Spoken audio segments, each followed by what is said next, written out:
ಬಾಗಾರಪೇಟೆ ರಾಜ್ಯಾದ್ಯಂತ ಮೈಕ್ರೋ ಫೈನಾನ್ಸ್ಗಳ ಹಾವಳಿಗೆ ಆತ್ಮಹತ್ಯೆ ಪ್ರಕರಣಗಳು ಹೆಚ್ಚಾಗುತ್ತಿದ್ದರೆ ತಾಲೂಕಿನಲ್ಲಿ ಮರ್ವಾಡಿ ಮಾರಾಟರಿಂದ ವಂಚನೆಗೆ ಒಳಗಾಗುತ್ತಿರುವ ಬಡ ಕುಟುಂಬ ಬೀದಿಗೆ ಬಂದಿದೆ. ಇದನ್ನು ಈ ಕೂಡಲೇ ಸಂಬಂಧಪಟ್ಟ ಅಧಿಕಾರಿಗಳು ಕ್ರಮ ಕೈಗೊಂಡು ಮುಂದೆ ನಡೆಯಬಹುದಾದ ಅನಾಹುತ ತಡೆಯಬೇಕೆಂದು ಅಂಬೇಡ್ಕರ್ ಸೇವಾ ಸಮಿತಿ ರಾಜ್ಯಾಧ್ಯಕ್ಷ ಕುಪೇಂದ್ರ ಬೇಸರ ವ್ಯಕ್ತಪಡಿಸಿದರು.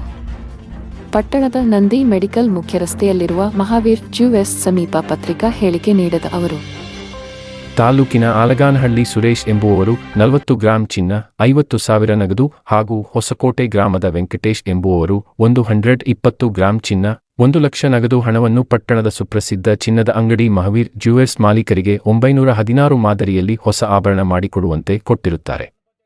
ಅದಕ್ಕೆ ಪೂರಕ ಎಂಬಂತೆ ಅಂಗಡಿ ಮಾಲೀಕರು ರಸೀದಿಯನ್ನು ಸಹ ನೀಡಿರುತ್ತಾರೆ.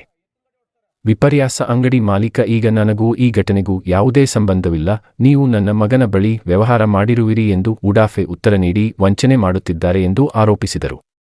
ಇವತ್ತು ಈ ಪತ್ರಿಕೆ ಮುಖಾಂತರ ಏನು ಹೇಳ್ತದೆ ಅಂದರೆ, ಸುಮಾರು 24/10/2024 ರಂದು ಸುರೇಶ್ ಅಂತ ಹೇಳ್ಬಿಟ್ಟು ವೆಂಕಟೇಶ್ ಬಂದ್ಬಿಟ್ಟು 120 ಗ್ರಾಮ್ ಗೋಲ್ಡ್ ಕೊಡ್ತಾನೆ. ಸುರೇಶ್ ಬಂದು 40 ಗ್ರಾಮು ತಾಲಿ ಚೈನು, ಒಂದು ತಾಲಿ ಚೈನ್ 40 ಗ್ರಾಮ್ ಮಂಗಲ ಚೈನು ಮತ್ತು 50,000 ರೂಪಾಯಿ ಕ್ಯಾಶ್ ಕೊಡ್ತಾನೆ.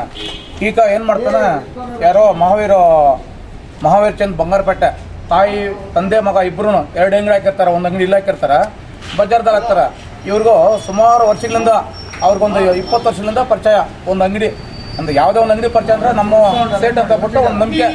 ಈಗ ಆಗಿನ ಕಾಲದಿಂದ ನಮ್ಮಲ್ಲಿ ಬಂದಿರುವಂಥ ಒಂದು ಸಂಪ್ರದಾಯ ಅದು, ಏನೋ ಒಂದು ನಂಬಿಕೆ. ಆ ನಂಬಿಕೆ ಪ್ರಕಾರ ಏನು ಮಾಡ್ತಾರೆ, 160 ಗ್ರಾಮ್ ಗೋಲ್ಡ್ ಕೊಟ್ಟು ಕ್ಯಾಶ್ 1 ಲಕ್ಷ ದುಡ್ಡು ಕೊಟ್ಟು ಇದ್ರಿಗೂ ಸಬ್ಬುಗಳು ಹೇಳ್ಕೊಂಡು ಬರ್ತಾ ಇದ್ದಾರೆ. ತಂದೆ ಮಗ ಹೇಳೋದು, ಮಗನ ಮೇಲೆ ತಂದೆ ಹೇಳೋದು. ಇದೇ ಥರ ಸುಮಾರು ಒಂದು 5-6 ತಿಂಗಳಿಂದ ಇದೇ ಕೆಲಸ ನಡೀತದೆ. ದಯವಿಟ್ಟು ಇದೇನೋದಲ್ಲ, ಇಡೀ ಬಂಗಾರಪೇಟೆ ಜ್ಯುವೆಲರ್ಸ್ಗಳಲ್ಲಿ ಸುಮಾರು ಜ್ಯುವೆಲರ್ಸ್ಗಳಲ್ಲಿ ಗೋಲ್ಮಾಲ್ ಬೇರೆ ಆಗ್ತಾ ಇದೆ. ಕಾರಣ ಏನಂದರೆ, ಈ 916 ಅಂತ ಹೇಳ್ತಾರೆ, 916 ಅದು ಭಾರಿ ಸುಳ್ಳು. 100% ಅದರಲ್ಲಿ ಅರ್ಧ ಸುಳ್ಳು ಅಂತ ನಮ್ಗೆ ಸುಮಾರು ಜನ ಹೇಳ್ತಾ ಇದ್ದಾರೆ. ಈ ಥರ ಕಲಿಪೆ ಅಂತ ಒಂದು ಒಡೆಯೋ ನಾನೇ ಪರ್ಚೇಸ್ ಮಾಡಿದೆ, ಆ ಒಡೆಯೋ ನಾನೇ ಕೊಡೋದು ಬ್ಯಾಂಕಲ್ಲಿ ಅಡಾಟ್ರೂ ಅದನ್ನು ಕಲಿಪೆಗೆ ಅಂತ ಹೇಳ್ತಾರೆ. ಈ ಥರ ತುಂಬ ಕಲಿಪೆ ನಡೀತದೆ ಎಲ್ಲ ಜ್ಯುವೆಲರ್ಸಲ್ಲೂ. ದಯವಿಟ್ಟು ಈ ಸಂಬಂಧಪಟ್ಟ ಅಧಿಕಾರಿಗಳು ಎಚ್ಚೆತ್ತುಕೊಳ್ಬೇಕು. ಮತ್ತು ಇಲ್ಲಿ ಸುಮಾರು 6 ತಿಂಗಳಿಂದ ನಾವು ಅಂಗಡಿ ಹತ್ರ ಬರ್ತಾ ಇದ್ದೇವೆ. ಅವರು ನೋಡಿ ಇಲ್ಲಿದ್ದಾರೆ, ಮಾಲೀಕರು ಇಲ್ಲಿದ್ದಾರೆ. ಇವ್ರೇನು ಮಾಡ್ತಾರೆ, ಮಗ ಸಾಯಂಕಾಲ ಬರ್ತಾನೆ, ಬೆಳಗ್ಗೆ ಕರ್ಸಂತ ಬಿಟ್ಟು ಇದೇ ಸೊಬ್ಬು ಹೇಳ್ತಾ ಇದ್ದಾರೆ. ನಾಳೆ ಬೆಳಗ್ಗೆ 10 ಗಂಟೆಗೆ ಇಲ್ಲಿ ಅಂಗಡಿ ಹತ್ರ ಕರ್ತೀನಿ, ಮಾತಾಡಿ ಮಗನೂ ಎಲ್ಲರ ಮುಂದೂ ಒಪ್ಕೊಂಡಿದ್ದಾನೆ, ನಾನು ತಗೊಂಡಿರೋದು ನಿಜಾನ ಅಂತ ಹೇಳ್ಬಿಟ್ಟು. ದಯವಿಟ್ಟು ನೋಡಿ, ತೀರೋ ಬಡವ್ರು ಇವರು.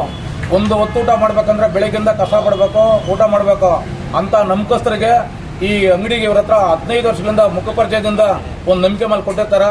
ಅವ್ರಿಗೆ ತುಂಬ ಮೋಸ ಮಾಡಿದ್ದಾರೆ. ಇವ್ರು ಏನೋ ನಾಳೆ ಏನೋ 10 ಗಂಟೆ ಕೊಟ್ಟಂದ್ರೆ ನಾವು SP ಸಾಹೇಬರಿಗೆ ಒಂದು ಮನವಿ ಕೊಡ್ತೇವೆ, ಕಂಪ್ಯೂಟರ್ ವಿರೋಧ ಕೊಡ್ತೇವೆ. ಇವ್ರ ಮೇಲೆ 420 ಕೇಸ್ ಇಬ್ರಿಟ್ ಕೇಸ್ ಮಾಡಿ ಅವನ್ನ ಫಸ್ಟ್ ಅರೆಸ್ಟ್ ಮಾಡಬೇಕು, ನಮ್ಮ ಅಡುಗೆ ಕೊಡಿಸ್ಬೇಕಂತ ಬಿಟ್ಟು ನಾನು ತಮ್ಮಲ್ಲಿ ಎಲ್ಲರ ಹತ್ರ ನಾನು ಮನವಿ ಮಾಡ್ಕೊಳ್ತೇನೆ ಸರ್. ನಾನು ಬಟ್ಟು ಇವ್ರ ಬಗ್ಗೆ ನಮಗೆ ಗೊತ್ತು, ಹತ್ತಿರದ ಅದೇ ನನ್ನ ಪಂಚಾಯತಿ ಮಾಗೊಂದ ಪಂಚಾಯತಿ ಹೊಸಕೋಟೆ ಗ್ರಾಮ ಅಂತ ನನಗೆ ಅಣ್ಣ ಆಗಬೇಕು. ಇವ್ರೇನು ಮಾಡ್ತಾರೆ, ಎತ್ತಿನ ಗಾಡಿ ಓಡಿಸ್ತಾರೆ.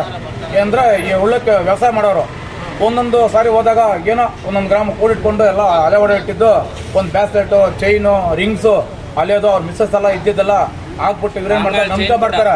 ಇದು ಗೋಲ್ಡ್ ಚೆನ್ನಾಗಿಲ್ಲ, ಇದು 22, ಇದು 916 ಗೋಲ್ಡ್ ಮಾಡ್ಕೊಡ್ತಾರೆ ಅಂತ ಹೇಳ್ಬಿಟ್ಟು ಏನು ಮಾಡ್ತಾರೆ, ಇವರೇ ಇದು ಮಾಡ್ತಾರೆ. ಇದ್ದಿದ್ದು ತಗೊಂಡು ಒಂದು ವಿಶ್ವಾಸದಲ್ಲಿ ಕೊಟ್ಟಿದ್ದಕ್ಕೆ ಈ ಥರ ಕಣ್ಣಾಕೋ ಕೆಲಸ ಮಾಡಿದ್ದಾರೆ. ದಯವಿಟ್ಟು ಇಂದವ್ರಿಗೆ ಮುಂದಿನಲ್ಲಿ ಎಲ್ಲರೂ ಬುದ್ಧಿ ಕಲಿಸ್ಬೇಕು. ದಯವಿಟ್ಟು ಮತ್ತೆ ಒಂದೊಂದಿನ ಹೇಳ್ತಂದ್ರೆ, ಎಲ್ಲ ರೈತ ಬಂದವ್ರು ಹೇಳ್ತೇನೆ, ಬಡಬಗ್ರು ಇರ್ತಾರೆ, ಇಂಥ ಅಂಗಡಿಗೆ ಬಂದ್ರೆ ಮಾತ್ರ ದಯವಿಟ್ಟು ಯಾರೋ ಬರಬೇಡಿ. ದೊಡ್ಡ 420 ಅಂಗಡಿ ಇದು, ದಯವಿಟ್ಟು ಬರಲೇಬಾರ್ದು ಇಂಥ ಅಂಗಡಿಗೆ. ಇವ್ರಿಗೆ ಮುಂದಿನಲ್ಲಿ ಬುದ್ಧಿ ಕಲಿಸ್ಬೇಕು ಅಂತೇಳಿ ನಾನು ಹೇಳ್ತಾ ಇದ್ದೇನೆ.